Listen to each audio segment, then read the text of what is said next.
Here we are going to see how to calculate the type of fit. Okay, this is the first problem and we are going to see how to calculate the type of fit. In last lecture also we have seen one problem to calculate the type of fit. Now here the hole dimensions are given and the shaft dimensions are given. First we have to calculate the allowances, that is maximum allowance and minimum allowance. Okay, now see here, maximum allowance can be calculated as upper limit of hole minus lower limit of shaft, that is maximum hole size minus minimum shaft size. Okay, म्हणजे यासाठी आपल्याला काय करावं लागेल, upper limit of hole म्हणजे maximum hole size काढावं लागेल, minimum hole size काढावं लागेल, मॅक्झिमम शाफ्ट साईज काढावं लागेल, मिनिमम शाफ्टची साईज काढावं लागेल. या चार गोष्टी सुरुवातीला काढावं लागतील. मगच आपण या फॉर्म्युल्यामध्ये म्हणजे मॅक्झिमम अलाउन्स आणि मिनिमम अलाउन्स या फॉर्म्युल्यामध्ये त्या व्हॅल्यू पुट करू शकतो. ओके, तर आता हे पहा, first we have to calculate the maximum sizes and minimum sizes.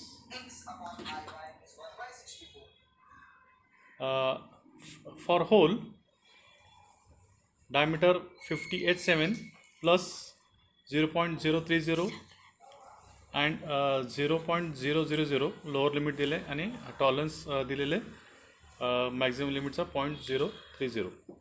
यावरून आपल्याला आता अप्पर लिमिट ऑफ होल काढलेलं इथे पहा, अप्पर लिमिट ऑफ होल 50 आणि बेसिक साईज 50 दिलेली आहे. 50 plus maximum tolerance 0.030, that is equal to 50.03 mm.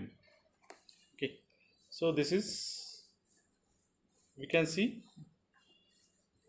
हा जो आहे तो 50.03 हा मॅक्झिमम साईज ऑफ होल झालेला आहे किंवा अप्पर लिमिट ऑफ होल झालेला आहे. तसंच आपल्याला लोअर लिमिट ऑफ होल काढायचं आहे. Lower limit of hole is equal to 50 plus 0.000 म्हणजे या 3 डिजिटमध्ये 0.000 या 3 डिजिटमध्ये म्हणजे मायक्रॉन्समध्ये हा टॉलरन्स देतात. ओके, हे एम एममध्ये त्यामुळं 0.000 दिलेलं आहे, कारण की कोणताही टॉलरन्स हा मायक्रॉन्समध्ये येतात आणि आपण या व्हॅल्यू काढले ते एम एममध्ये, त्यामुळं इट इज 0.000 म्हणजे 3 डिजिट देतात. Okay, so lower limit of hole is equal to 50 plus 0.00, that is 50.000 mm ही लोअर लिमिट ऑफ होल झाली. आता आपल्याला शाफ्टसाठी फाइंड आउट करायचं आहे. तर शाफ्टसाठी साईज दिलेलं आहे 50N6 म्हणजेच प्लस 0.020 आणि प्लस 0.039. ओके, हे टॉलरन्स हा मॅक्झिमम आणि मिनिमम दिलेला आहे. कारण आपल्याला अप्पर लिमिट ऑफ शाफ्ट काढायचा इथे दिलेलं आहे. Upper limit of shaft 50 plus 0.039, that is equal to 50.039 mm म्हणजे ही मॅक्झिमम साईज ऑफ शाफ्ट झाली किती, 50.039 mm. आता आपल्याला लोअर लिमिट ऑफ शाफ्ट काढायचं आहे. Lower limit of shaft is equal to 50 plus 0.020 म्हणजे जी खालची जी टॉलरन्सची व्हॅल्यू होती इथे आपल्याला लोअर लिमिट किंवा मिनिमम साईज ऑफ शाफ्ट काढायची, तर ती येईल 50.020 mm. तर या व्हॅल्यू झाल्या. तर next step is to calculate the maximum allowance. आता मॅक्झिमम अलाउन्सचा फॉर्म्युला इथे दिलेला आहे, तोच लक्षात ठेवायचा.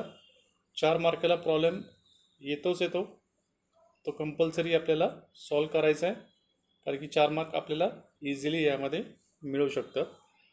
So here maximum allowance is equal to upper limit of hole minus lower limit of shaft. हा फॉर्म्युला आहे मॅक्झिमम अलाउन्ससाठी. So that is equal to upper limit of hole किती आलेलं आहे 50.030 minus 50.020, that is equal to 0.01 mm.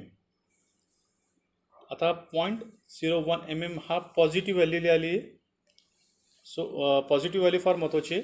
यामध्ये आपल्याला maximum allowance आणि minimum allowance या पॉझिटिव्ह व्हॅल्यू आहेत का निगेटिव्ह व्हॅल्यू आहेत हे आपल्याला आयडेंटिफाय करायचे आहे.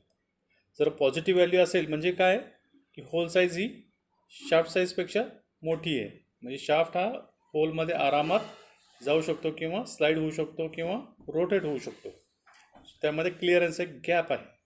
पॉझिटिव्ह व्हॅल्यू जेव्हा येते तेव्हा शाफ्ट आणि होल यामध्ये गॅप असते, म्हणजे होल हा नेहमी शाफ्टपेक्षा मोठा आहे पॉझिटिव्ह व्हॅल्यू असेल तर. ओके.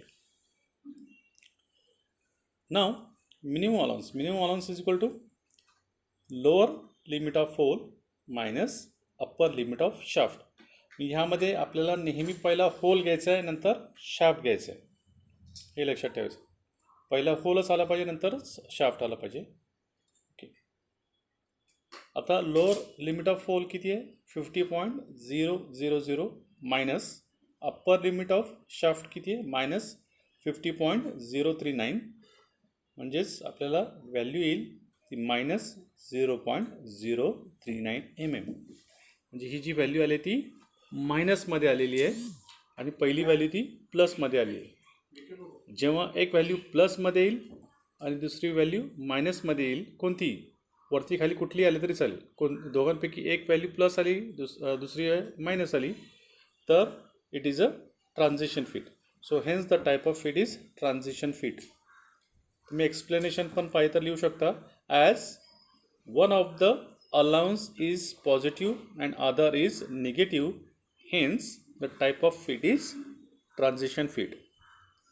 आपण क्लिअरन्स फिट कधी घेतो, जेव्हा maximum allowance and minimum allowance both are positive, then we get a clearance fit.